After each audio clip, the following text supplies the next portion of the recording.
Okay. Kasi kanina, tanggalin mo natin yan. Yan.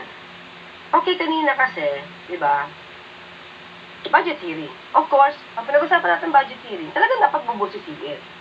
Pero, pag nauna yung nakita yung ibang mga senador, abay, parang hindi sila nagbasa ng report, di ba? Para bang all-out support sila. Wala namang masama kung all-out support mo naman yung budget ni VP Sara, di ba? Pero syempre, sana mas maganda kung nabusisi, na aral. Di ba? At si Senator Ato, si Senator Jinggoy. Di ba? So, hindi ko alam kung nabasa nila. Hindi nila alam kung ano ba yung pagkagastosan. Talaga. Bilyones ang humingi dito. Wala namang masama kung ito ay mapupunta sa taong bayan. Yun nga lang, di ba? Wala nga siyang confidential funds, pero 2 billion naman siya. So, kung ikukumpara mo kasi, di ba, parang feeling nga niya 2 billion is parang kulang pa, di ba? Pero kung pagpapansinin mo, puntahan nga natin to. I-share nga natin, ha? Okay, wait punta natin to. Diba? At that time, 2020. Okay, sinong Vice President natin? Of course, si VP Sara. VP Leni. Siya ang may pinakamaliit na share ng 2021 budget. Ganyan kabait si dating Pangulong Duterte kay VP Leni. Ayan diba? Sabi Robredo on Monday presented the Office of the Vice President proposed 679 million budget lang for the next year. Lower than its current 708 million appropriation. Diba? We will make do with what is given to us. Makakasurvive naman. Diba? Makakasurvive naman. Nasa diskarte mo yan kung paano mo gagastusin. Okay.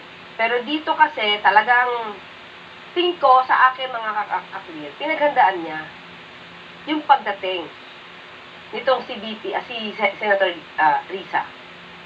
Okay? Kasi last year, si Senator Risa din ang nagpa-compute sa kanya, nagpa-report sa kanya kung saan niya mga ginastos. Yung confidential funds. Kasi, tandaan nyo, nung nasa house kasi siya, nung hearing na yon, itong si Sandro, talagang pinaputol na agad, pinakat na agad yung hearing sa budget. Kasi, parliamentary courtesy. Diba? Kahit na may gusto pang itanong si Congressman, si Representative Franz Castro, pinatayan ng mic, diba? So, hindi na naorirat yun. Hindi na nabanggit yung tungkol sa mga confidential funds. So, doon sa house ito, natanong.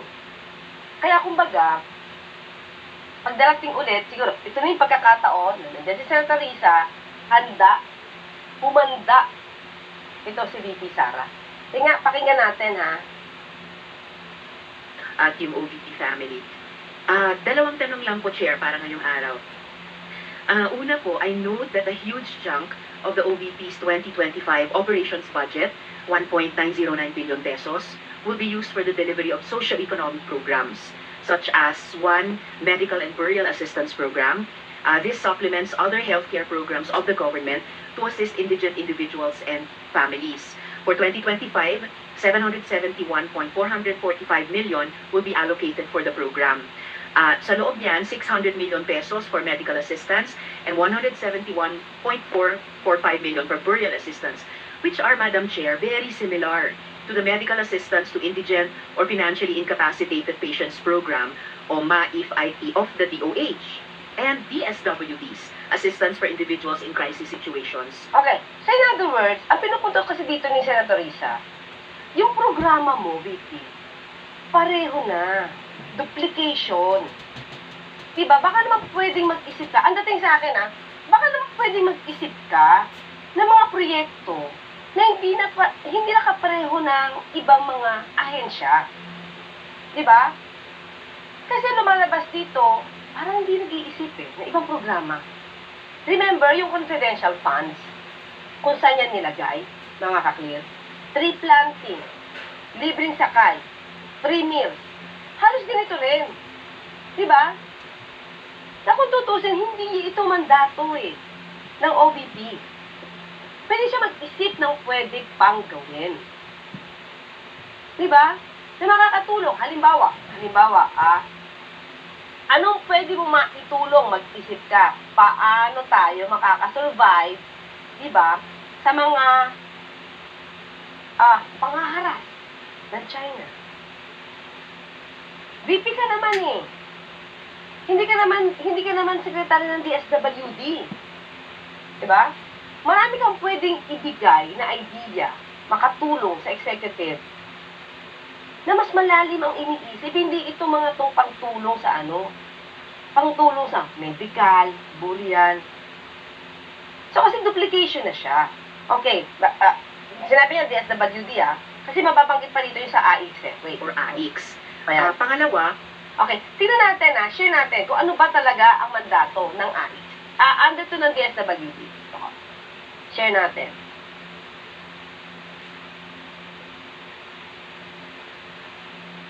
Oh, wait lang Wait lang. Saan yung AIX ko? Oops, nawala yung AIX ko. Hanapin ko lang yung AIX Okay.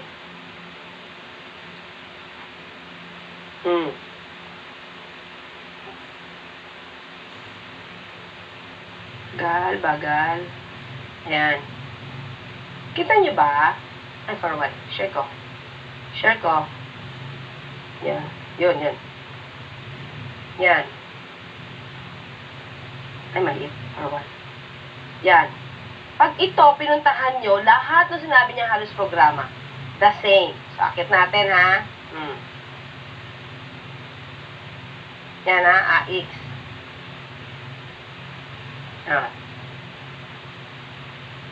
Tingnan nyo. Diba?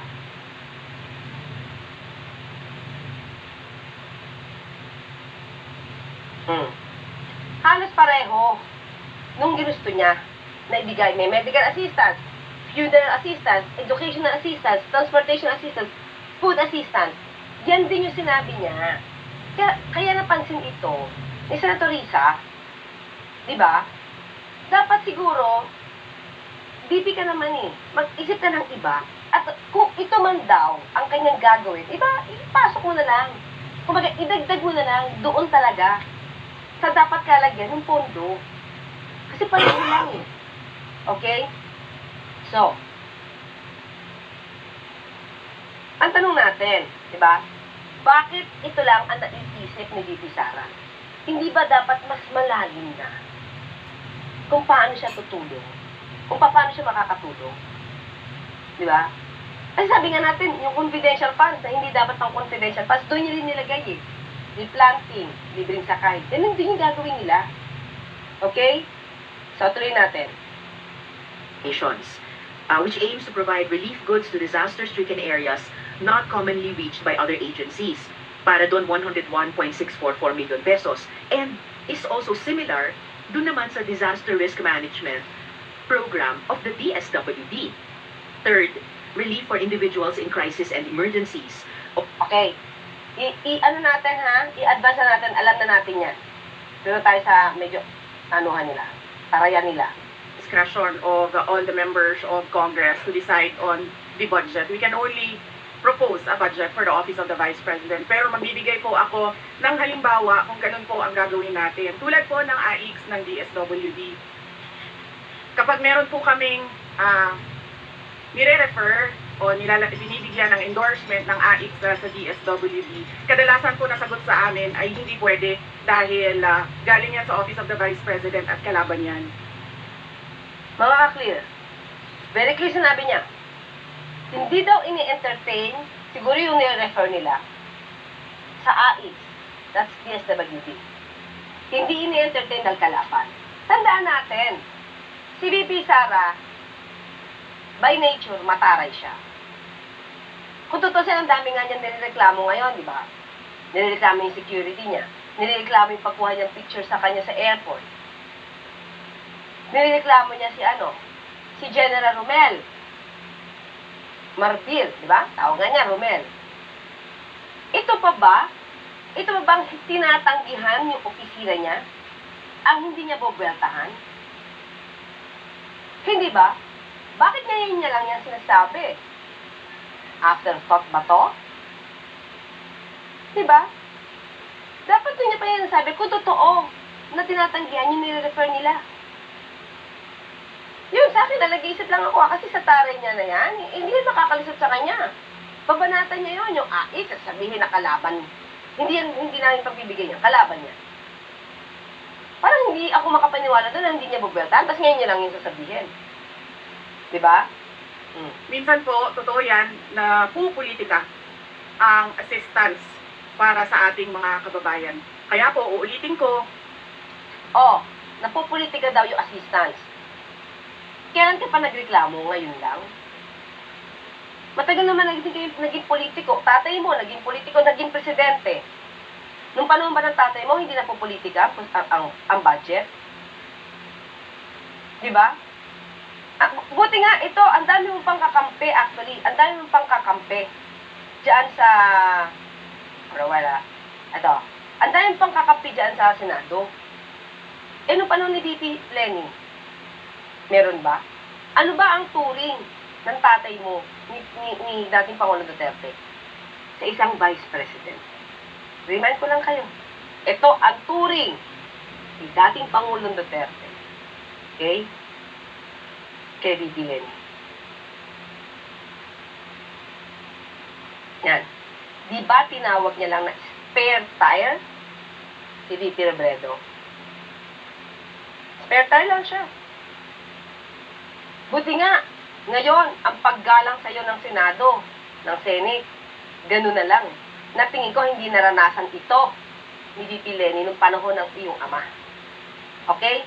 Okay, basahin natin ang konti. Bakit ba niyo nabanggit na spare tire ito? Okay, ito ha. Sa may bandang, second, paragraph.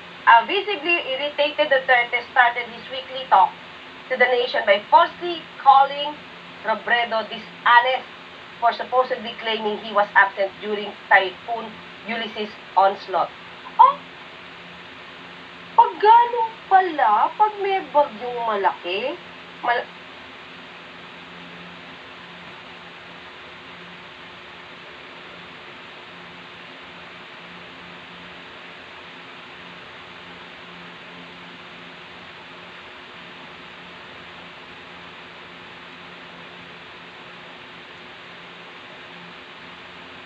kaya pala wala siya.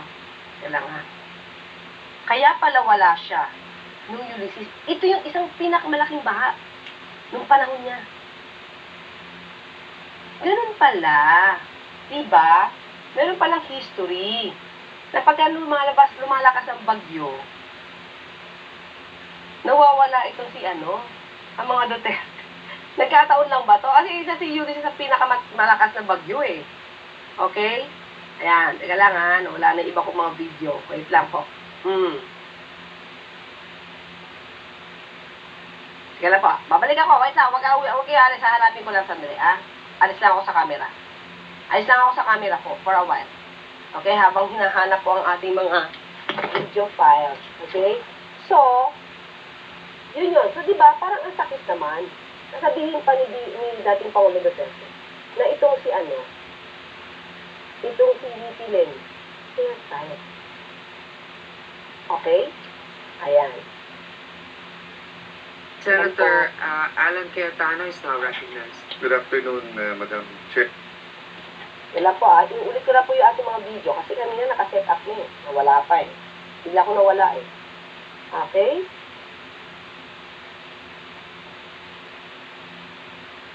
Ito ha. Pakita ko lang sa inyo to. Yan, as soon as I am able to move around, ganito kasi yan ang problema ko. Pinabawalan ako ng nagbabantay sa akin, PSG lahat, doktor. Hindi ako makalabas. Sabi ko naman, gusto kong magpakita sa tao lang man. Ang sabi nila bantayan yung yung Pagkatao ko, kasi ako yung presidente, sabi ko hindi na bale. Total, meron namang vice president. Kaya nga, meron yung posisyon na yan eh. Ang sabi naman is, marami ho ang opisyal sa labas. Isa lang ang presidente. Gusto ko, kung sabihin mo lang na si concern for buhay o kapakanan, wala ako dyan. Gusto kong lumabas, gusto kong lumangoy. Matagal na ako hindi naligo eh. Kaya lang, ayaw nitong mga sundalo. Sila ang ayaw gustong maligo. Ibig sabihin. So, yan yun. Pinakita ko lang. Kasi binanggit niya kasi spare tire si VP Lenny at that time. Pero, yung panahon ng Ulysses, kasi natandaan ko eh, yung bagyo ng, di ba? Yung bagyo ng Karina. Wala rin si VP Sara. So, noong panahon ng Ulysses, di rin pala siya lumabas. Kaya hinahanap noon, dating Pangulong Duterte, sa kalagitnaan ng Ulysses, wala siya. Yan. Okay? Okay. Tuloy tayo ha. Tuloy tayo. Po sa lahat, mga kasama ko sa Senado. Okay. At Ulitin natin. Ang mga tao naman kasi hindi sila tumitingin sa politika. Tumitingin lang sila na itong opisina na ito ay opisina ng gobyerno at pwede kaming humingi ng tulong doon. And so I go back to the oath that I shall do justice to every man at kaya po kami nandito at kaya po kami merong mga ganito na mga projects sa Office of the Vice President. Salamat, VP, Madam Chair. Napansin nyo, kung paano niya binaba yung mic, piko na siya, di ba? Napansin niyo yun? Ulitin natin, ha? Kung paano siya nagtataray dito. And so I go back to the oath that I shall do justice to every man at kaya po kami nandito at kaya po kami merong mga ganito na mga projects sa Office of the Vice President. Salamat, VP, Madam Chair. Wini-welcome ko yung sinabi nila na Kita nyo? Di ba? Nandun na siya eh. Nandun yung pagkapikon niya. Na para bang, teka lang, ito yung dating sa akin ah. Yung mga ibang senador nga dyan eh. Hindi na ako tinanong eh. Ito ka na naman, ito yung basa ko ah. Ito ka na naman, Senator Risa. Pinag-iinitan mo lang kami. So yun yung dating sa akin. Kaya gano'n na siya mag-attitude. May attitude na siya dito. Kung pag binaksak niya yung mic na gano'n, kita mong pikon siya. Pero, ito si Senator Risa, cool pa rin eh. Kita nyo? Nako-compose niya. May composure siya eh. Na wala kay VP Sara. So, let's think about this. Kung ito ba magiging presidente, ala Digong Duterte din yung dating niya. Napikon. Diba? O mas malala. Diba? Well, anyway, siguro ang hindi pa niya nakukuha kay Pangulong Duterte eh yung pagmumura on cam. Diba? Hindi ko alam kung sino ba ang nakakilala ito kasi parang may balita nito. Ganun din siya eh. Ganun din yung mga words niya eh. Parang tatay niya eh. Pero dito siguro nakokontrol niya pa. Diba? The VP would leave it to the... Ay, ang hindi pa pala nagawa ni Pangulong Duterte, hindi ko pa nakita, manapak siya on cam. Pero sa VP Sara, nagawa niya na, di ba? No mayor siya.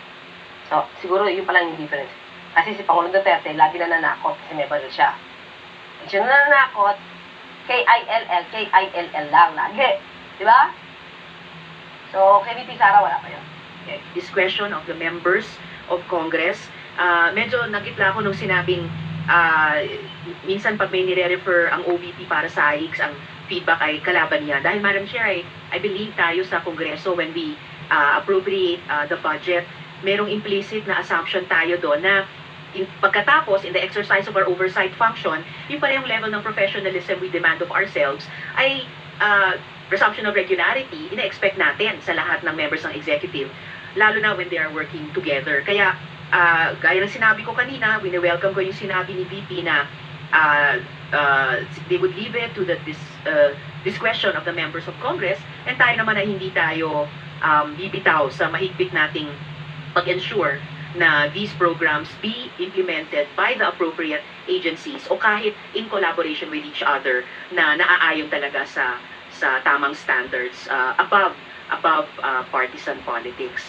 And therefore, at the proper time, Madam Chair, gagawa ako ng proper motion para i-lodge yung budgets ng mga programang ito sa line agencies na may klarong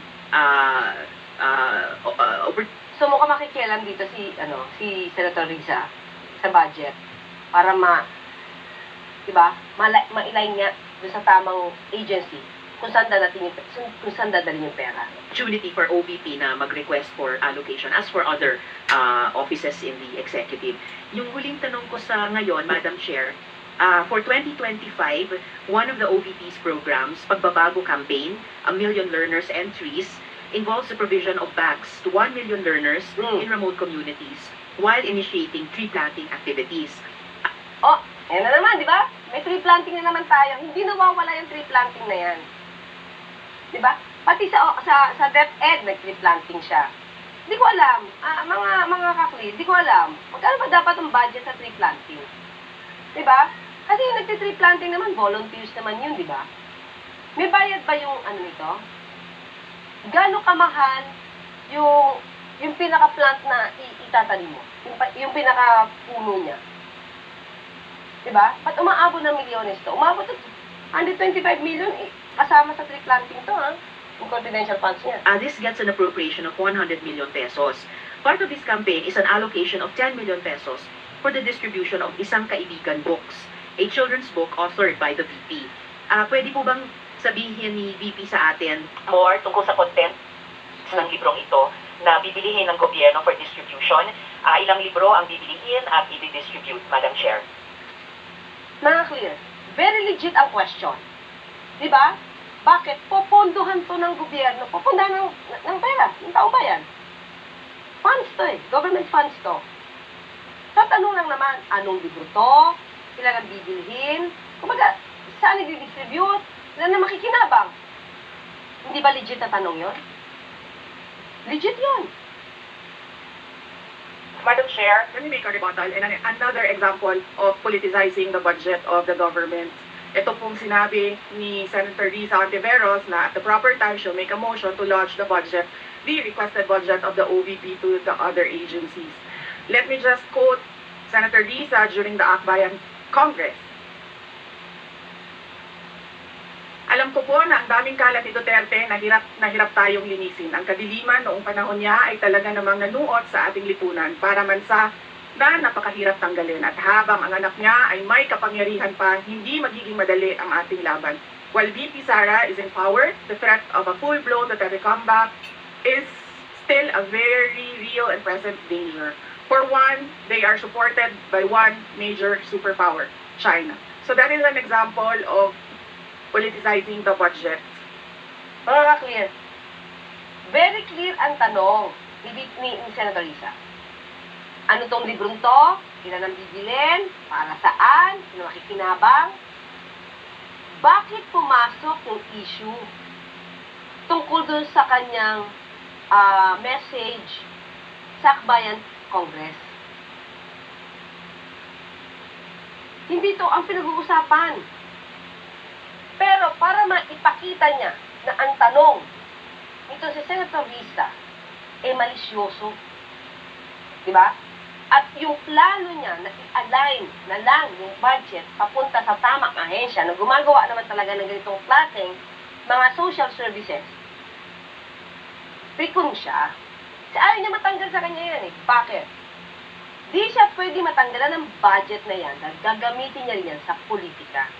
Lahat ng tinatrabaho niya ngayon dito, sa totoo lang, pamumulitika, libreng pagkain, libreng transportation, tree planting, para pakitang nature lover siya, or the environment.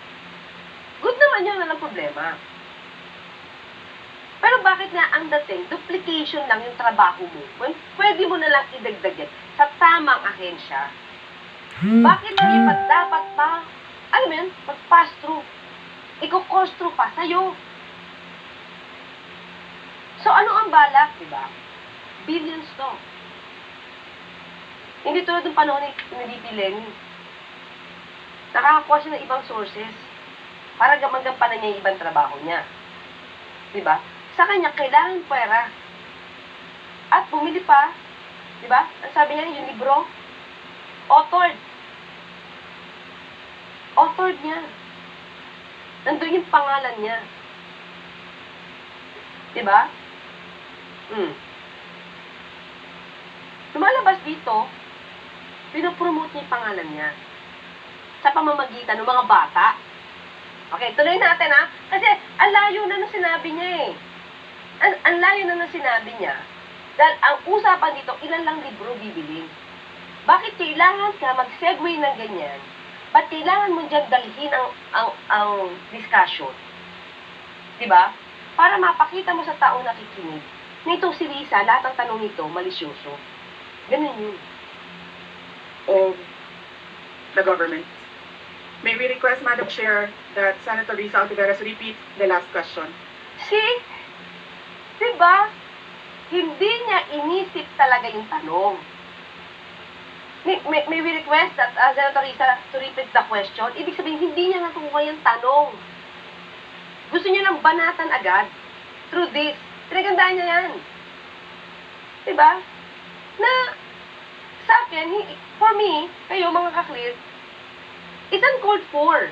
We're talking about budget. Diba? BP ka pa man din. Paano ka pag naging presidente ka, ano pa mga words ang gagamitin mo?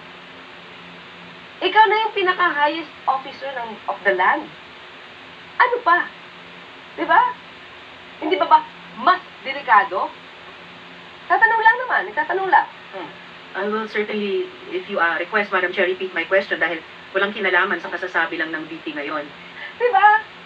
Kasi kailangan niya nang ipahasok talaga. Hindi siya nag-concentrate sa tanong. Nung nakikita niya, diba? Nung napakinggan niya, na mukhang bubusisiin talaga ni Senator Risa. At magkakaroon, iaalay niya kung pwede saan ahensya madala yung pera. Napiko na siya. Piko na. Ayaw niya mabawasan na yan. Ayaw niya na i-alay niya sa iba. Dapat sa OVP yan. Alam natin lahat na miyembro ng iba't ibang partido, yung speeches natin sa ating mga kamiyembro sa mga party congresses ay hiwalay na event dito sa budget debates. So, I really take exception dun sa sinabi ni BP na rebuttal iyan dahil halimbawa ito sa politicizing. In fact, wala akong tinanong tungkol sa China o kahit sino pa mang ibang bansa dito sa budget hearing na to. Saka ba't rebuttal? Ang rebuttal kasi pag may pinukul na sa'yo, diba? Kapag may pinukul sa'yo, tapos sumagot ka, tapos may pinukul ulit sa'yo, magre-rebuttal ka. Diba? Parang, kinontra mo agad. Wala pa naman tinatanong nakakontra-kontra. Itinanong lang sa'yo kung saan at para saan itong libro. Diba?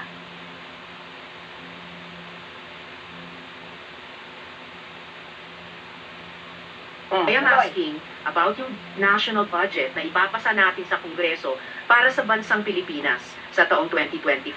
At ang pangalawang at huling tanong ko sa ngayon, before I make at the proper time propose an amendment which may or may not be accepted by the chair and by the colleagues para nga mas i-align ang mga kaperahan natin lalo na't masikip ang fiscal space natin doon sa mga appropriate programs sa appropriate agencies na malayang-malaya ang OVP makipag-partner sa kanila tulad ng sino pang opisina sa executive.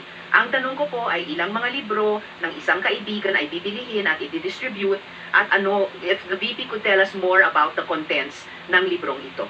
Madam Chair. Madam Chair, the book is not for sale. We only pay for the publication of the book. And we will send Senator Ontiveros a copy so that she will know what is the content of the book. Hindi. Kita nyo? Tinatanong ko maayos. We deserve to know. We deserve to know. We deserve to know. Ano ba yan? Saan mo pagkagasusan yan? Tinatanong siya kung anong content. Ba't hindi mo masabi? Diba? Hindi ba tayo din ang gagastos niyan? Tayo mga taxpayer? Diba? Bakit ganon? Bakit napipikon siya? Ulitin natin. Move on tayo. Oh, this question is not only for me, Madam Chair, para rin para sa mga kasama dito sa budget hearing. Yun, di ba?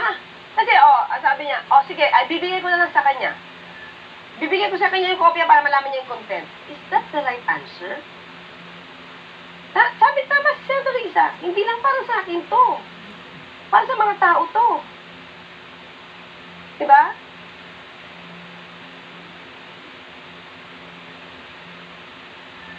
Okay, medyo may ingay lang ng konti, kaya pinapaas. So, di ba, parang hindi ba dapat lahat tayo makaalam nito? Para saan yung libro? Ikaw pa yung author. So, nakabalanda rin pangalan mo dyan. Di ba? Ano sabi? Ang kwento na to? Totoo ba na yung kwento na to tungkol sa buhay ni Vicky Sara? At siya ay isang kaibigan. Ganun ba yung laman nun? Yung ba yung sabi? Ha? Nakabasa na ba kayo? Nagkukwento siya dito sa mga bata, di ba? So, ito ba'y tungkol sa kanyang buhay? Sino nagsabi no ano? May nag-message dito. Wait lang, ha? Pakinggan natin. Kasi basahin natin kung sinabi niya. So, tuloy lang natin muna. Baka ilang araw pa bago mapadala at mabasa ko, which I certainly will. But I am asking a question bilang isang mambabatas sa head of agency ng isang opisina sa executive dito sa budget hearing na to. Simpleng tanong. Tell us more about the book, Isang Kaibigan, at ilang kopya nito ang bibilihin ng gobyerno sa halagang 10 milyong piso at i-distribute sa kasama ng mga bags sa 1 million learners sa remote communities. Madam Chair. Madam Chair, this is an example of politicizing the budget hearing through the questions of a senator. Ang problema niya kasi, nakalagay yung pangalan ko doon sa libro. At yung libro na yan, ibibigay namin doon sa mga bata. At yung mga bata na yan, may mga magulang na boboto. At yung pangalan ko ay nagkalat doon sa kung saan man ibibigay yung libro. Madam Chair, we commit to send tomorrow everyone in this room Okay. Very good tayo, ha? Ang tanong lang, ano ito? Anong content nito? Ilan ang bibilin? Tapos, magbibintang na si VP Sara na politicizing. Ako nga, from the start, wala akong nadinig about sa politicizing, eh. Kasi kailangan lang malaman lahat saan mo gagastusin yung 10 million pesos. Pero bakit pumasok agad sa utak ni VP Sara na pinopoliticize siya? Siya yung nagbigay ng information. Kaya tuloy tayo nagkaroon ng isip na open yung mind natin na malamang nga gagamitin mo pa po politika yan. Siya yung nag-open, eh. Diba? Ano sabi niya? Ang sabi niya, ito, ang libro, may pangalan niya. Ibibigay sa mga bata. So, yung mga bata, makakarating ito sa mga magulang. At yung mga magulang, botante. Wala pa tayo doon. Diba, na-advance na nga niya yung iniisip ng tao. So, ibig sabihin, baka ngayon yung talagang balak nila.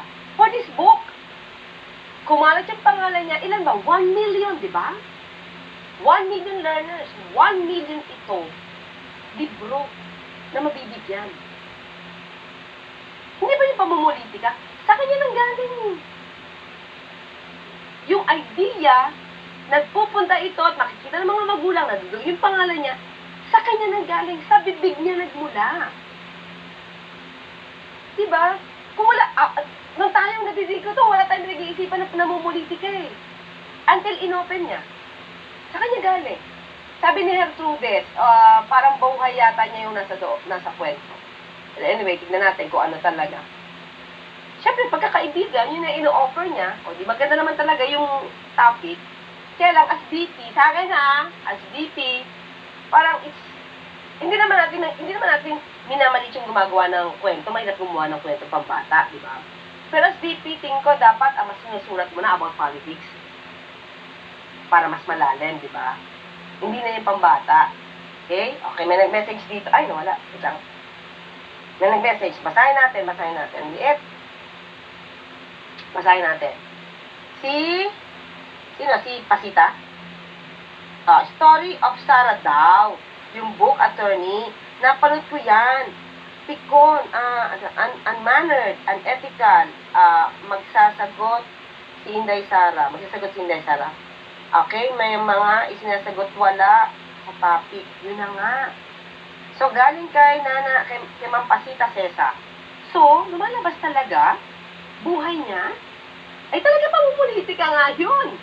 Diba? Pamumulitika yun. Tapos, kaya siya pikon, siguro kasi na-open. Tapos ayaw niya din banggitin kung anong tungkol sa kwento. Kasi i-reveal, naman buhay nga niya nandoon. Ano? Ayan na, sabi ni Nanay Pasita, Ma'am Pasita, sabi, buhay daw ni Sara yun nandun sa kwento. Itinatanong na naman siya kung anong contents, diba? Anong laman? Ba't hindi niya masagot-sagot? Napikon siya. Okay, mas pikon pa siya. Mas pikon pa siya sasabihin for a while. Copy of the book. Madam Chair, hindi ko maintindihan yung ugali ng ating resource person. It is a simple question. Paulit-ulit na this is politicizing. Ang VP ang nagbanggit ng salitang boboto. Wala akong sinabing boboto. I'm simply asking, hindi ko ma-imagine, we're making so much trouble, so much fuss about a 10 million peso item. That's true. Kasi diba, kung ako yung writer, at meron na akong kinuwento about bata, yung pagiging magkaibigan, hindi ko ba yung sasabihin dito sa Senate hearing? Kung iba nga ang laman yan, at ipinopromote mo yung sarili mo, at makikita sa laman na you're promoting yourself, diba? Makikita nga namumulitika ka. Using public funds. Diba? Baka kaya nyo sabihin, bibigyan ko na lang kayo ng content ng kopya, for you to read. Pero tayo na nakikinig dyan, we should know. Ano yun? Diba? Na itinatanong ko lang simpleng, what is the book about? At ilang kopya ang bibilihin ng gobyerno sa halagang 10 milyong piso at i-distribute. I don't appreciate this kind of attitude, Madam Chair. Usually, ang resource persons natin ay nagbibigay ng parehong institutional courtesy sa legislature na ibinibigay natin sa executive. I don't appreciate this kind of attitude. Pero totoo yan. Kasi, kayo rin, makikita nyo naman, wala naman tayo kinakampihan dito. But mga ka-clear, makikita nyo naman kung paano magtanong si Senator Risa. Courteous siya eh. At kailangan lang talaga niyang itanong ito. Bakit? Kasi yung iba mga sip-sip na ano dito, na mga senator, di ba walang tinanong? 100% na sila suportado yung budget proposal nito, OVP. Hindi nga nila kinalikot siguro yung report eh, kung paano. Kaya, 100% we support you.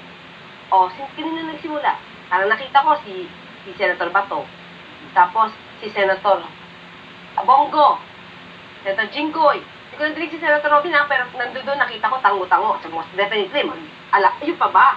Ang kukontra, of course, hindi. Diba? Si Senator Risa lang yung bumubusisi. Diba? We should be thankful na may isang Risa, Senator Risa pa, na siya bumubusisi kasi pera natin to eh. Public funds to. Tapos magagamit pa mo politika. Tapos nga ngayon, sasabihin ni VP Sara na siya yung pinopoliticize ni Senator Risa. Bakit ba? Kasi, okay, natin to ha. May video ako dito eh, hanapin ko lang ha. Bakit ba kasi pagdating sa pagdating sa budget, napipikon sila. Teka lang for a while ha. May nakita ko dito, pakikita ko paano mag-react si VP, si Pangulong Duterte sa COA. For a while, tanggalin ko lang yung camera ko ha, hanapin ko lang. For a while. Sandali, kasi hindi ko makita eh. Okay. Natin ko lang yung video. Okay. Kasi dito, sinabi niya, nasa Ilocos siya nito eh. Nasa Ilocos si Pangulong Duterte nito, kasama si Amy Marcos. Okay? Wait, hindi ko siya makita. Kasi tinignan na parang dara, bigla na lang nawala ako. Okay. Ito ba yun? Ito. Sige, nakita ko na. For a while, ha? Sige. Ano sabi ng ko? Yan. 15,000 pesos po ang pwedeng cash Ayan, si Mayor Gladys ng Curimaw. 15,000 pesos ang pwedeng i-cash advance and only for food. Kahit calamity. Kaya ho nag-aaway kami. Yung... Pati yung gasolina. Roofing wala. Lahat hindi pwedeng i-cash advance and this occurred over the weekend which made things even more difficult, sir. Sino ang taga-kuha dito? Ihulog mo na sa hagdanan para hindi maka-report. Yes. Maniwala kanyang kuha na yun. Yes. You know, just do it by circular, then you expect everybody to obey.